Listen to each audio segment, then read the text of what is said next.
Payg'ambarimiz alayhissalotu vassalomning hayotlarida sahobalaridan birlari kelib, Payg'ambarimiz mana shu til haqida gapirganlarda, ya Rasululloh, anu akhadu bima natakallamu bihi dedilar.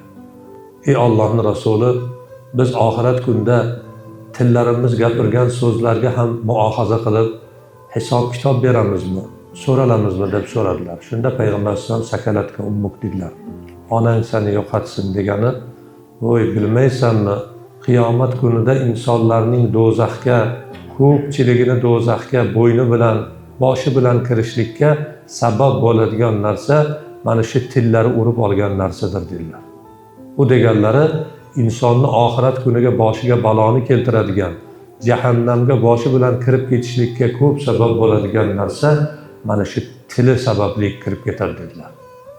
Shuning uchun inson mana shunday bo'lgandan keyin doim har bir gapini o'ylab, keyin mana shuni so'ylashlik eng to'g'ri yo'l bo'lar ekan.